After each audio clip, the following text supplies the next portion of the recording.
partnership venture between an adult education provider and an employer with contextualized, integrated education and training delivered via team teaching.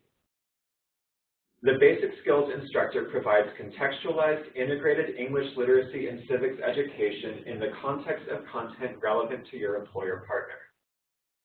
The employer partner provides a company trainer and the content that is the basis for the contextualized education. The I-BEST at Work issue brief, located on the grant website, is your guide to the model and required components. Within the required components, there is a lot of flexibility, so please be creative in your approach to what your proposed program can do for students and potentially for enrollments at your institution. Now that we've looked at the I-BEST at Work model in a nutshell, we're going to break it down a little bit further by looking at the two parts of the partnership, the employer and the education provider. Remember, I-BEST at Work is a partnership between your program and an employer partner. The employer you partner with helps to identify the participants for the program. Remember that this is an incumbent worker training program, so it will be for students who are already employed as workers with the employer. The employer will help ensure that you meet your hours requirements for CASAS testing. The employer will provide an appropriate learning space and schedule in consultation with you as the education provider. The employer will provide incentives like paid time off or perhaps an extended lunch schedule, etc. for students. This is really up to the employer how to structure this, but they may look to you for advice or ideas. It is up to the employer to determine how in-house progression works. Keep in mind that you, as the education provider, are not bound to offering a certificate or degree, nor for that matter are you bound to the quarter system. The employer is in the driver's seat as far as those program details go, although they will no doubt be developing that in consultation with you, but they are not bound to your traditional schedules in as much as you're able to work with their needs. So that's just a few words on the employer piece. Now, what are you on the hook for as the educational provider? You will provide the instruction. This is an I-BEST model, so you were looking at 50 to 100% of overlapped instruction with an employer trainer. You will partner with the employer to create contextualized instruction and curriculum that supports the employer's needs and goals. You may develop an articulation agreement and/or a prior learning assessment method so that students in the program can continue learning at your institution, either for a high school diploma, further English language acquisition, and/or entry into an I-BEST or other certificate degree program at a college. You must provide navigational services. You must follow the SBCTC Beta Assessment Policy. Remember that this is a specific use of IELCE funds. IELCE funds are for English language learners. If you serve other students, you will need to use different funds to do so. This might be an opportunity for braided funding, say from a Walmart giving grant or other sources of funds. Finally, remember that you can also propose a regular I-BEST program. I-BEST at Work programs will receive priority in the application review process. You can even propose a mix of I-BEST at Work and I-BEST programming depending on your institution and ambitions. So those are the programming basics. You know that you can apply for I-BEST or I-BEST at Work. The I-BEST at Work will receive priority, and you have the nutshell overview of what the I-BEST at Work program is and what your key responsibilities will be. Remember that the 2018-19 IELCE I-BEST Grant website is your primary planning resource. It includes the grant purpose and overview, important dates, contact information, The Q&A process and ongoing updated Q&A documents, because keep in mind this is a competitive application. It also includes guidelines and additional resources, including further information on the I-BEST at Work model, as well as a reminder of what those original IELCE requirements are that will be guiding your work. Key program dates. Your applications are due November 1st, 2018. If your application is approved, you will receive grant funds beginning December 3rd, 2018. You must complete all grant-funded activities by August 31st, 2019. Once again, the 2018-19 IELCE I-BEST Grant website is your resource for these and other important dates. With that said, this is our first pause for questions. So I'm going to respond to your programmatic questions primarily. After this section, Michelle Rockwell will come in and she will be giving you information related to budget activities, categories, etc. So if you're anticipating those types of questions, you'll want to save those for the next section. But if you have questions related to programming, anything I've covered so far, now would be a great time to ask them.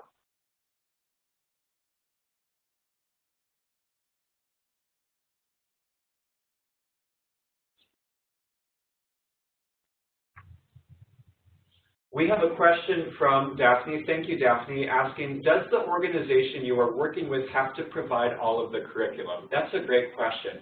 The answer is certainly that the organization you are working with is providing the lead. They're the ones letting you know, hey, this is our goal for our students in our program. We want them to learn the Human Resources Manual. We need them to learn some new safety procedures, etc. And then in working with them, you might be developing contextualized reading, writing, math materials that will help students be successful in that employer-provided training piece. But this, because it's such a fluid collaboration between you and an employer, the employer might task you with creating certain things that they would like to see their students learn. So there's no magic balance for how much needs to come from the employer and how much needs to come from the education provider. It's really a negotiation between the two of you. Thank you for that question.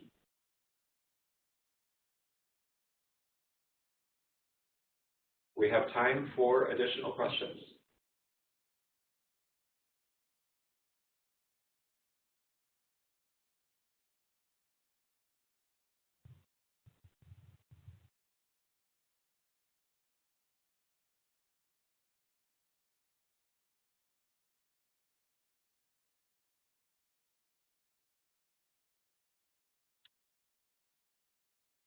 Well, I'm sure many of you are thinking intently about all of this great information you just received, so we'll give you a little bit more time to generate some questions. I'm going to transition the microphone over to Michelle Rockwell so that she can give you her expertise, but keep in mind that at the end of this webinar of our provided content, we can come back to more programmatic details if those questions continue to surface for you. Great, thanks, Will. As Will mentioned, I'm going to go through budget because you have to do a budget in your application as well. And then after budget, we're going to go through match because these funds have to have match, so we'll talk a little bit about match. We'll pause for questions on budget after the budget section and then match questions after the match section, and then we'll be through pretty much the end of the, well, most of the PowerPoint and can circle back to your overall questions as well. So let's go through the budget activities and categories now. This grant has 2 activities or lines and several categories or columns. For accounting, tracking, and reporting purposes, it's critical that things be budgeted on the correct budget lines and in the correct budget cells. For this grant, you're going to budget probably most of your grant funds on the instructional budget line or activity. This is for actual instruction or anything that directly relates to instruction. Staff who assist students in getting into classes, staff who test students, and so on. You'll also budget any staff or faculty who develop instruction or develop curriculum on the instructional line. The administration line is where you can budget up to 5% of the grant total for administrative expenses related to your program or your grant. These would include things like staff time for oversight of programs, grant administrative requirements like grant writing, reporting, and billing, monitoring budgets or reports, supervision of staff or faculty and associated expenses. Data entry and reporting is also considered administrative. And for this grant, the feds also consider professional development to be administrative. So you'd budget any of those expenses here as well. Additionally, any staff time spent at or travel to and from CBS meetings is also considered administrative. This line is also where you would budget any indirect expenses. It is possible to exceed that 5% cap on administrative expenses as long as the overage is tracked separately in your accounting records and is used exclusively for either infrastructure support costs of one stop or for limited duration waivers plus activities. This has to be some kind of non-routine situation that's causing you to spend an abnormally high amount of time on things like waivers plus activities, not just regular ongoing work. Budget categories are the columns in your budget. The first budget category is salaries and benefits. This is where you will budget costs for employees at your college or your CBO. This is only for direct employees, not any contractors you may have or any faculty or staff at other colleges or CBOs. You must include staff titles, a brief description of their duties as they relate to this grant, and some kind of salary breakdown. You can give us an FTE or an FTEF amount. FTE is full-time equivalent staff, and FTEF is full-time equivalent faculty. You could also give us the percent of their salary that's funded by the grant, or you could give us an hourly wage. Page 3 of the grant fiscal guidelines document has examples of how to format narrative answers for salaries. We need that level of detail in answers.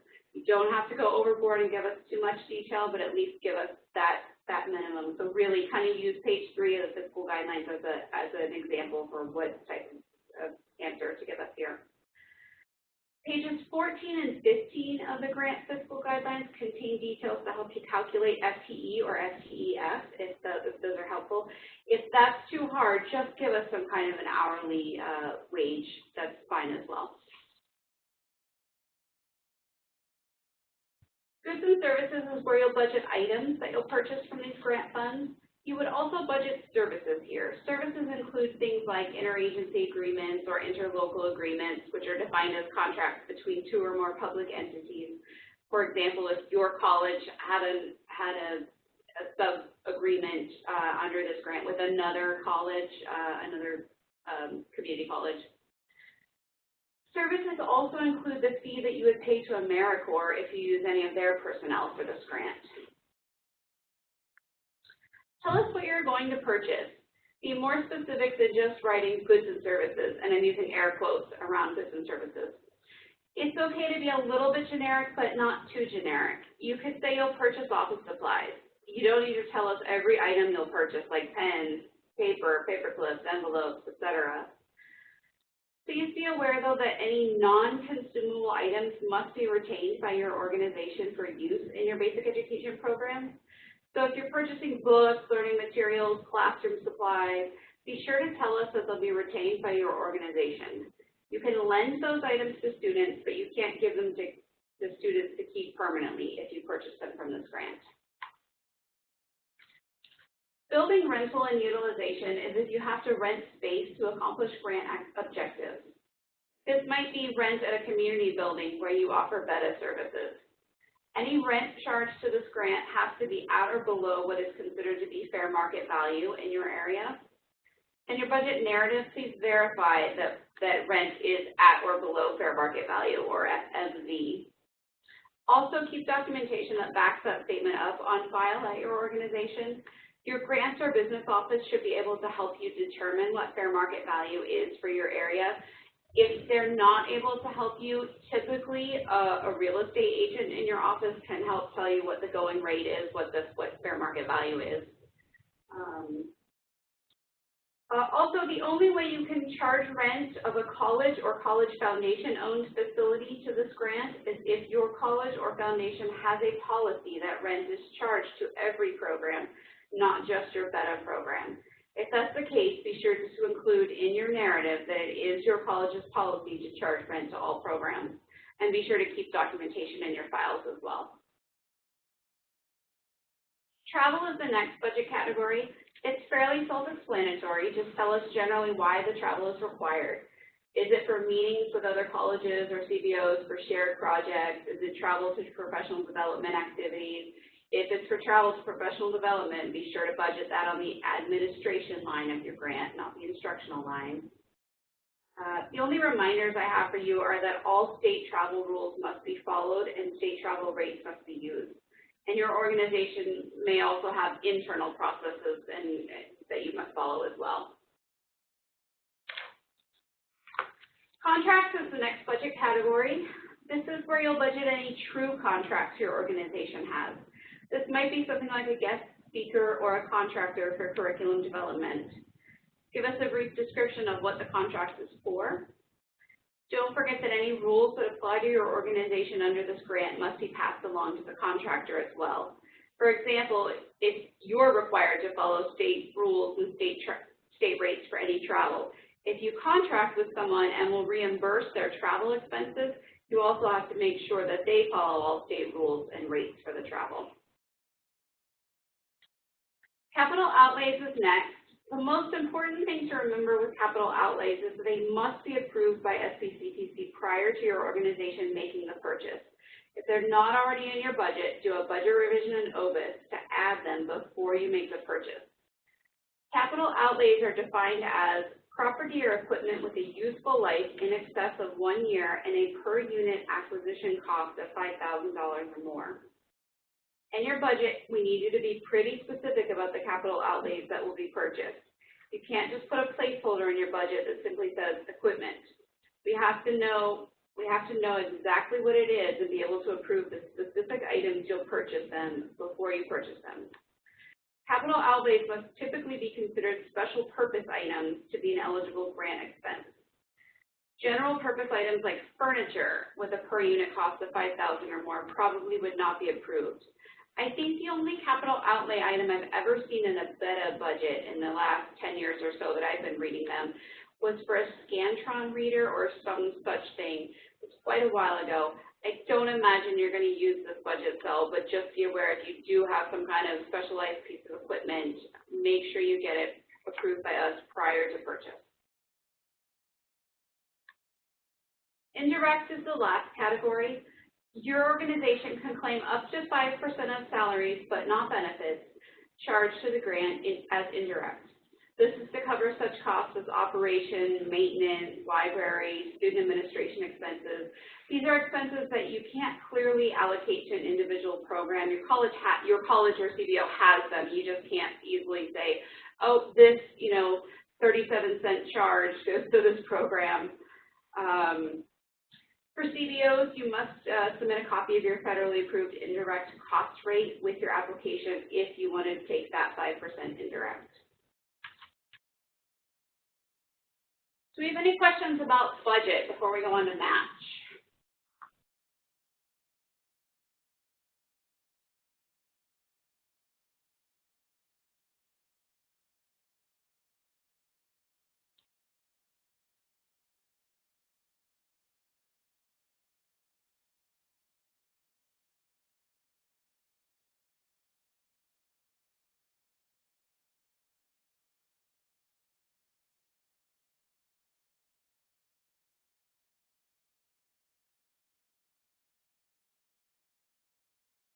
I'm not seeing any questions pop through, so I think I'm going to go on to match, but again, we'll circle back to just general Q&A at the end. Section 3 of your grant application is where you'll describe how your organization will spend the match funds that you're required to spend. For each of these grants, 25% of your total program funding must come from matching funds. This means your organization must have non-federal funds that it will spend on these programs. We we often get confusion about match and MOE, or maintenance of effort. They're not the same thing, so I want to take just a second to clarify. Match is just the 25% you're required to spend. Your maintenance of effort, or your MOE, is the concept that your organization can't spend less non-federal funds supporting the program than you spent the year before. A lot of your organizations spend a whole lot more non-federal funds on these programs than just the 25% match that you're required to have. You report all of that MOE money each year on your end-of-year financial report. And the feds require that you maintain that effort from one year to the next, hence the term maintenance of effort and the acronym MOE. But for grant purposes, at this point, we don't care about your MOE. We only care about that, how you're going to spend that 25% match requirement. So please, in section 3 of your grant application, only write about your match. Do not include all the funding that goes into your MOE. It's too much work and it's completely unnecessary. I would suggest saving your time on that for your year-end report when you need this time there. With most of your grants that require matching funds, we give you an award amount and your matching funds requirement. We already tell you, we say you're going to get $100,000 for your Beta Master grant, and you need to spend X amount of money as match. With this grant, you get to request the amount of funding you think you'll need. This means you'll also need to calculate your matching funds requirement. To do that, first figure out how much funding you're going to request. Divide that by 3, and that's the amount of match you'll need. Sometimes there's confusion about whether the match requirement is 25%, because I talked about 25% earlier, or whether it's 33% or 1/3. It's kind of both, depending on how you look at it. I mean, math can be tricky. I'm not all that fond of math either. I have a visual that may help, though. So let's pretend you're going to request a grant for 75 cents, because your program is really efficient. That 75 cents of your grant funding is represented by the 3/4 to the left of the blue line in this graphic. Divide your grant amount by 3 to determine the match your organization must spend. In this case, that's 25 cents, or 1/4. So you see where the 33% comes into play. But when we add the 25 cents of match that you're required to spend into the whole picture, you must spend an entire 100 cents, or $1, on activities for this grant. When you look at the total you must spend on the program, 100 cents, 25% of that comes from matching funds. In this particular example, 25% is 25 cents, or 1/4. It's nice and neat and clean in this example, but you're not really going to apply for a grant for 75 cents. You're going to apply for a grant for what you need. So you're going to have to do the math on that. If you're not 100% certain that your match amount is correct, you can certainly send an email to us through whatever channels we're collecting questions on this, and I will help you make sure that your amount is correct. A couple other notes about completing the match section of your application before we answer questions. Match funds have to be tracked separately from other funding. Track it as if it's a separate grant. You also have to track these match funds separate from match funds that you use for your Beta Master or your other IELCE grant. Match funds have to follow the same rules as grants do. This means any positions funded by match funds also have to have time and effort documentation completed. This also means that any non-consumable items purchased with match funds can't be given to students to keep. So include that same note in your match narrative answer that you include in your budget narrative answer about non-consumable items being retained by your organization. One slight exception to the rule about matching funds having to follow the same rules as grant funds is that there is no limit on administrative expenses. Your grant funds are limited to 5% for administration, but your match funds aren't. So if you have higher administrative expenses, consider covering those from your match. You don't have to spend match in the same budget categories where you budget grant funds. For example, let's say you're budgeting all of your grant funds and salaries and benefits. You don't have to spend your match funds on salaries and benefits. You could spend those on goods and services or travel or whatever categories you want. My advice is to figure out what's easiest for your organization that fits within the rules and then do that. You don't have to make it more complicated. Here's some good news though. Your required matching funds can come from your existing maintenance of effort or MOE funding. You can't use the same match funds that are used for another grant, but it's certainly okay if you use money, your MOE money, that you haven't counted as official match for a grant. Just be sure to start tracking that MOE money that you're going to use as match as official match funds.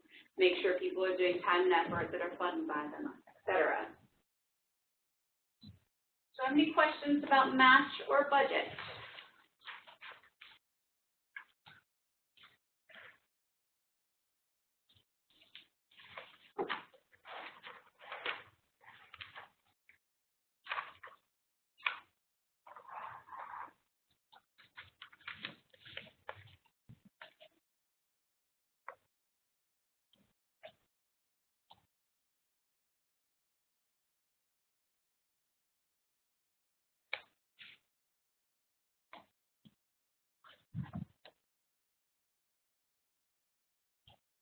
I think it's because you're all pros at this, and that makes me happy. Okay, so I'm just going to go over some frequently asked questions about the Online Grant Management System, OGMS. So you'll apply for the grant in OGMS. You'll need to contact your OGMS security contact for access to the 2018-19 IELCE I-BEST Grant. Should you have questions about how to apply for the grant in OGMS or have other OGMS-related questions, please first see the user manual under the How To tab in OGMS. Links are available in the slide. And we will be publishing this PowerPoint on our website, so you'll be able to access all the links. Most frequently answered OGMS questions will be answered in the user manual. If your question is not addressed in the manual, start by contacting your organization's OGMS security contact. If your security contact cannot help, contact Phil Angelic, that's me, at the State Board via email at djelic@sbctc.edu or by phone at 360-704-1021. As far as contact information for this grant, contact Phil and myself with questions. And we have a frequently asked questions document on the grant page. This document will be updated every 48 hours until Friday, October 26th, 2018, the week before the grant applications are due. Okay, everybody, that's all of the content we have planned for you. So now it's an open question time, pretty much for anything that's come up or maybe not come up that you have a question about.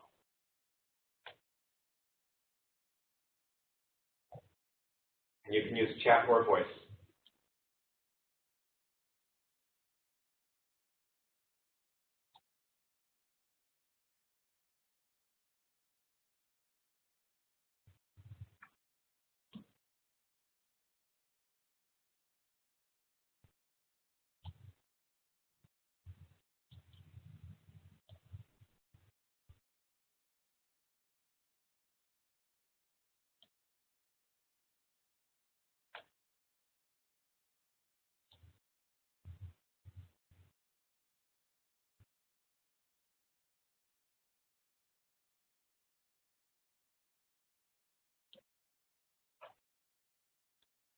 Keep in mind that the Q&A document that Dylan mentioned gets updated frequently, every 48 hours. And so there are already, we have received some questions already that are represented on that document. And as you continue to email us your individual questions, that will be for the benefit of all, as we'll be publishing them in the Q&A doc. So it's October 8th. We'll be publishing that until October 26th. So you do have a few weeks to get those questions in. I'll give us just another minute in case you were kind of thinking, typing, and yeah, give just another minute.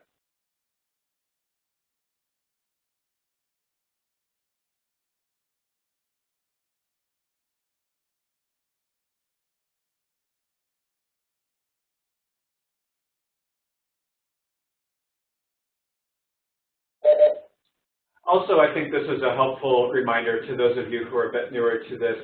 For example, if you see me this week at CBS, which many of you will, I won't be answering questions directly. I can't answer any questions that are competitive. And so if they came to me for any reason, I will be bringing them back to the office so that they can go through the official Q&A process. And Teresa has a great question. I'm looking for the Q&A on the site now, but can't find it. Let's make sure everybody knows how to find that because that is a critical document. So we want to make sure you're navigating to the 2018-19 IELCE I-BEST website. So first of all, let's make sure that we're on the correct website.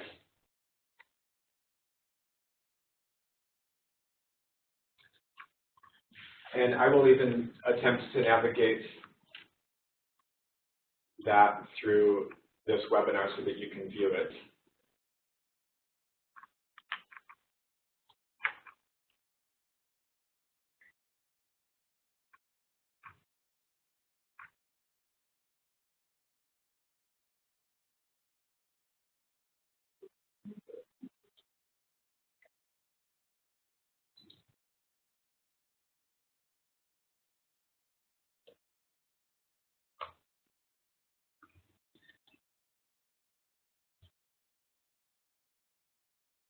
So I have just navigated on the webinar to the web page that you would want to be looking at,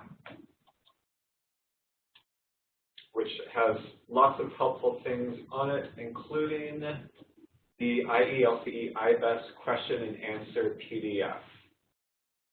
Teresa, are you seeing that now?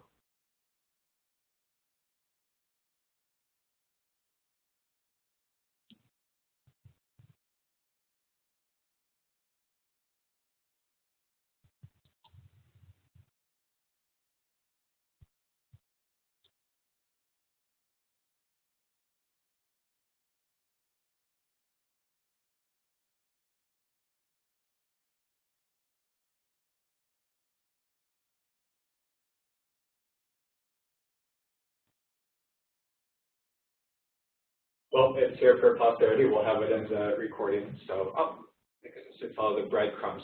Yeah, so the best thing to do to find it, I have found, is if I type SBCTC I-BEST IELCE, it brings up the website.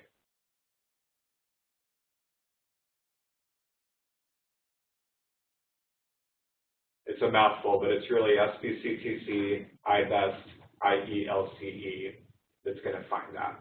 Thanks, Teresa, for pointing that out so that everybody could benefit from that. Appreciate it. Any other questions?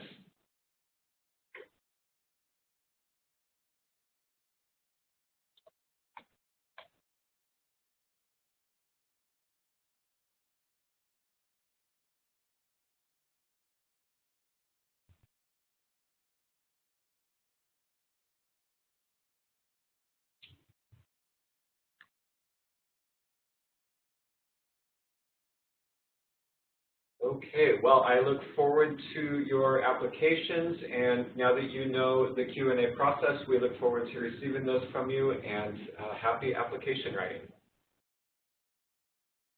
Thanks, everybody. Have a great day.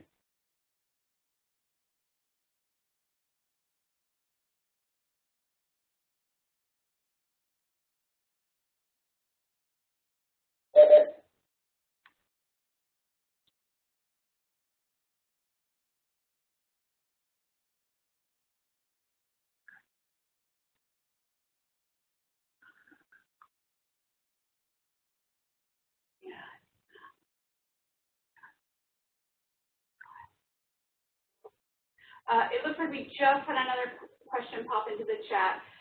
Is there a place where I can see more specifically about instructional and admin activities? Yeah, the grant fiscal guidelines, which you can find in OGMS, go into OGMS, into the grant application, and into the grant info section. Oh, and they're also on the website as well. You'll see kind of a write-up on page 4 that goes through what's appropriate to be budgeted on the instructional line It includes things like direct instruction, arranging instruction, providing resources for instructional activities, and there's several more things listed there. Administration, it defines it as program planning administration, personnel and professional development, interagency coordination. There are several more examples in there. So feel free to look through those, the fiscal guidelines for that. It really mirrors what's allowed for admin versus instructional for your regular IELCE grant and your Beta Master grant. There's no new rules just for this grant itself. But if you still have questions, contact Dylan and we'll get them into the Q&A document.